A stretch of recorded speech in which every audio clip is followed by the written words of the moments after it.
ला इलाहा इल्लल्लाह मुहम्मदुर रसूलुल्लाह। नहमदुहु व नुसल्ली अला रसूलिहिल करीम, अम्मा बाद। मुअज़्ज़ज़ सामिईन, मैं आप लोगों के सामने एक अहम बात लेकर आया हूँ। वह है बाबरी मस्जिद का। बाबरी मस्जिद ये अल्लाह का घर है और ज़मीन पर सबसे मुक़द्दस जगह है तो वो मस्जिद की जगह है। हज़रत मोहम्मद रसूलुल्लाह सल्लल्लाहु अलैहि वसल्लम ने मस्जिद के बारे में फ़रमाया, अहब्बुल बिलादि इलल्लाहि तआला मसाजिदुहा व अबग़ज़ुल बिलादि इलल्लाहि तआला अस्वाक़ुहा। सबसे ज़्यादा पसंदीदा जगह अल्लाह के नज़दीक मसाजिद है।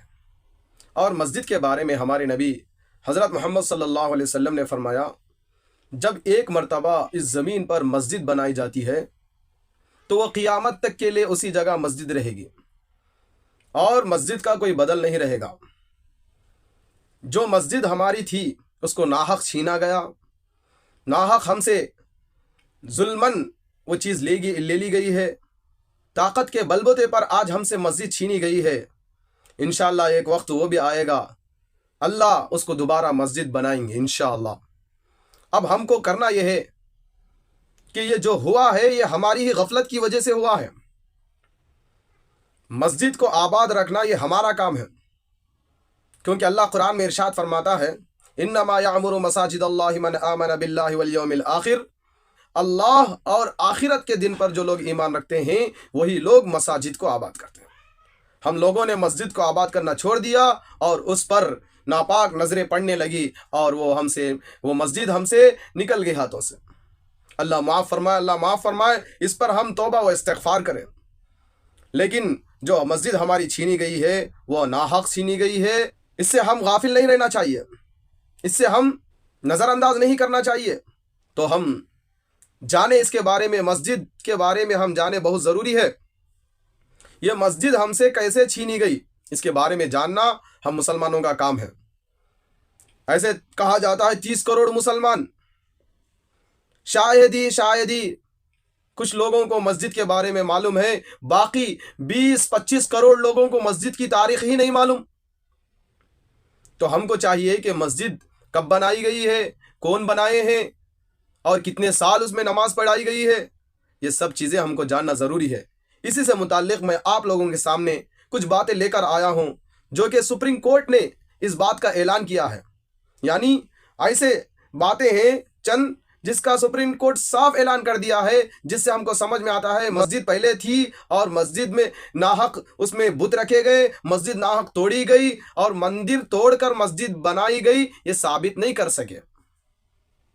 ये बातें सुप्रीम कोर्ट ने कहा है। आप गौर से सुने कि उस वक्त राम चरित्रमानस लिखने वाले मोहतरम तुलसीदास भी इस चीज़ के साफ गवाही देते हुए नजर आते हैं कि 100% नहीं बल्कि 101% ये मस्जिद ही थी। देखें, रामचरितमानस लिखने वाले इस बात की गवाही दे रहे हैं। आगे आप देखें कि राम मंदिर नाहक बनाई गई है। अभी जो बनाई गई है वो नाहक बनाई गई है, ये मैं नहीं बल्कि उसको मानने वाले भी यही कहते हैं। देखिए, मंदिर के हक में दिए गए सुप्रीम कोर्ट के फैसले जात में लिखे गए नुकात याद रखें, अपनी नस्लों को याद कराएं, अपनी नस्लों को याद कराएं। इंशाअल्लाह ज़रूरत के वक्त काम आएंगे, ज़रूरत के वक्त काम आएंगे। देखें, बाबर की इजाज़त और हुक्म की तामील में मीर बाकी ने 1528 में मस्जिद बनवाई, फैसले में माना गया। ये बात फैसले में माना गया। नंबर 2, 1857 से 1949 तक कब्जा और इस्तेमाल रहा। फिर ज़मीन दूसरे गिरोह की कैसे जी? 1857 से 1949 तक कब्जा और इस्तेमाल रहा, फिर ज़मीन दूसरे गिरोह की कैसे? ये सवाल है। तीसरी बात, बाबरी मस्जिद में आखिरी नमाज 16 दिसंबर 1949 को पढ़ी गई, फैसले में माना गया। सुप्रीम कोर्ट के फैसले में ये बात माना गया। नंबर 4, 22-23 दिसंबर 1949 को मूर्तियां रखना गैर कानूनी था, ये फैसले में कहा गया। गैर कानूनी था जो मूर्तियां रखी गई।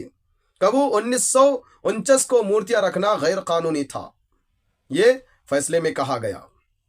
नंबर 5, गुंबद के नीचे की जमीन राम की जाय पैदाइश है, ये साबित नहीं हुआ। गुंबद के नीचे की जमीन राम की जाय पैदाइश है, ये साबित नहीं हुआ।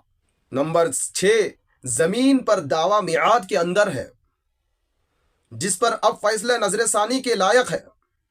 नंबर 7, 6 दिसंबर 1992 को मस्जिद गिराया जाना गैर कानूनी था, फैसले में माना गया। 6 दिसंबर 1992 को मस्जिद गिराया जाना गैर कानूनी था, फैसले में माना गया। फैसले में माना गया यह गैर कानूनी है। नंबर 8, हिंदू सैकड़ों साल से पूजा करते रहे हैं, इस बुनियाद पर पूरी जमीन कैसे? इस बुनियाद पर पूरी जमीन कैसे? इन बातों को हम अपने जहन नशीन कर ले, बहुत अहम बातें हैं, ये कानून के दायरे में है। देखिए नंबर 9, ये क्यों ज़ेर गौर नहीं हुआ कि मस्जिद की जमीन का तबादुला या मुंतकिल नहीं हो सकती? बात समझ में आ रही? नंबर 10, फैसले में माना गया कि मंदिर को तोड़कर मस्जिद नहीं बनाई गई है। ये ऐसे नुकात है, हमको जानना बहुत जरूरी है।